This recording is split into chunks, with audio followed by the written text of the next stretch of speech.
Greetings, fellow C𝚘𝚙𝚢𝚛 comrades. Captain Kaio here.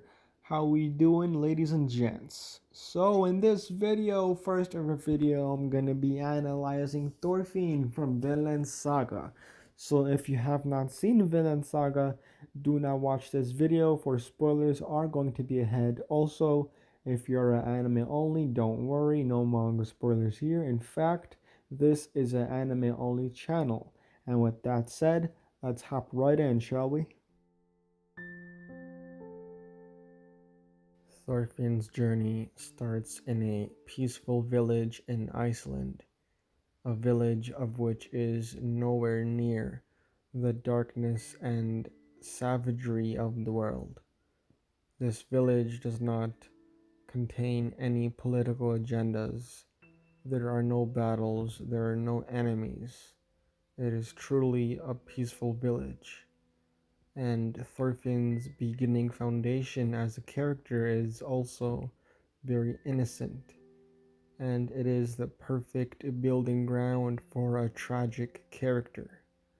Inside the basis of Thorfinn's mind is a desire to experience the world, a desire to become a warrior, a desire to stain his hands with the blood of his enemies.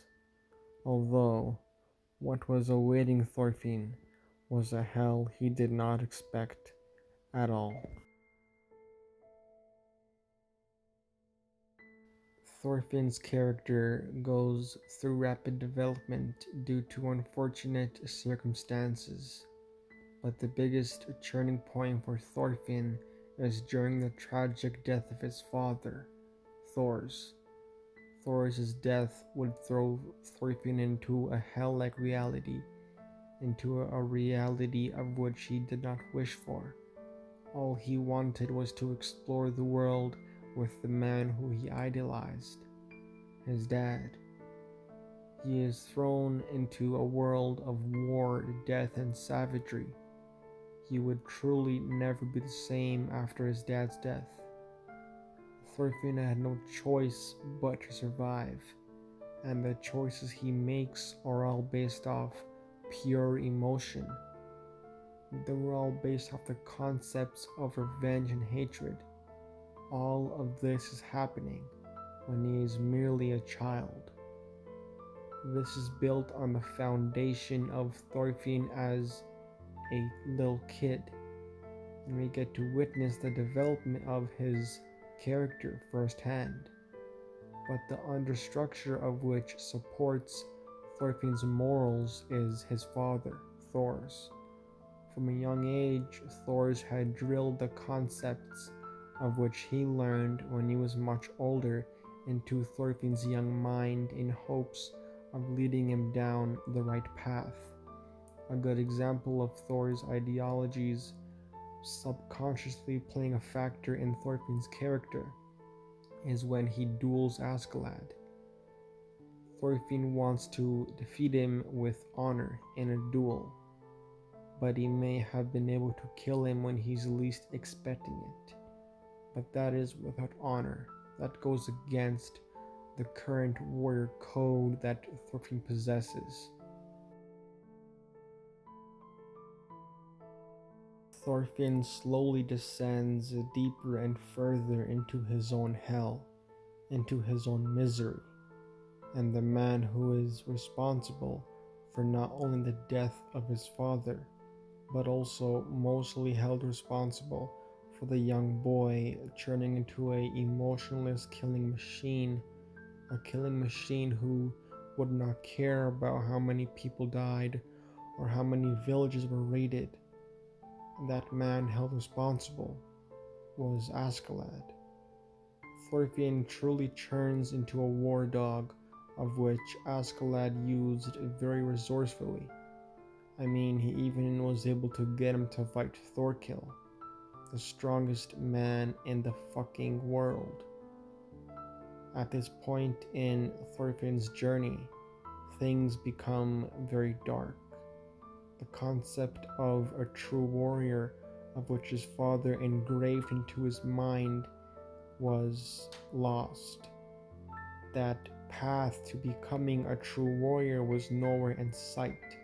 Instead, Thorfinn's journey as a warrior was simply following the path of dueling for the sake of revenge, for the sake of avenging his late father, which he would never successfully win. But perhaps that was the best thing that ever could have happened to him.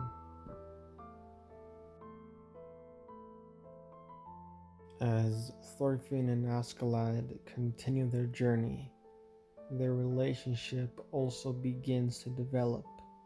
They both began to care for each other. As a result, Thorfinn's revenge and hatred becomes a bit minimized, and he also becomes a bit more sociable. Nothing serious, just a bit more social skills. They both begin to unknowingly protect each other in dire situations. And for Askeladd, we see a side of Askeladd of which seems collected and calm, a very soothing side, although that same side has a hatred towards Vikings, and Thorfinn is able to learn a lot from that side of him. Envision the resentment you have for somebody. You follow them around for years and years just to make sure you get your revenge, but they are killed by someone else's hands. Was the time you sacrificed worth it? Is that what it means to become a true warrior? During the final duel, Askeladd tells Thorfinn something of which will be very important to him in the future. He tells him that he will never defeat him the way he is now. And this brings back an understructure of which was kept in a pit of darkness for a long time deep down inside Thorfinn, and that is his father. His father's wisdom would begin to come back to Thorfinn, although soon enough he would be thrown into a new hell, a hell full of chaos and meaninglessness, and that is the cause of Askeladd's death.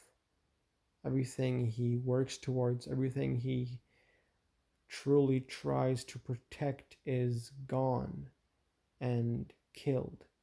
At this point, everything means nothing, and nothing means everything. Thorfinn had no path to follow. He had no man to chase. He was lost. And the words that Askeladd leaves with him shall leave an unbelievable impact on him in the future. The same man who is mostly the cause for suffering, the same man who killed his father, tells him to strive towards something better, that his real fight is becoming a true warrior, that his real fight is in the domain of finding Vinland, and as a result, an overflow of memories of which Thorfinn left behind flashes before his eyes. All he has now is regrets and himself. Thorfinn will atone for his sins. He will begin down the path of becoming a true warrior. And with that said, the video is going to end here. If you enjoyed the video, I do appreciate it, and I'll see you guys in the next one. But before I go, if you have any suggestions for what kind of videos you would like to see, feel free to let me know in the comments, and I will check them out. And with that said, I'll see you guys in the next one. Later, my comrades.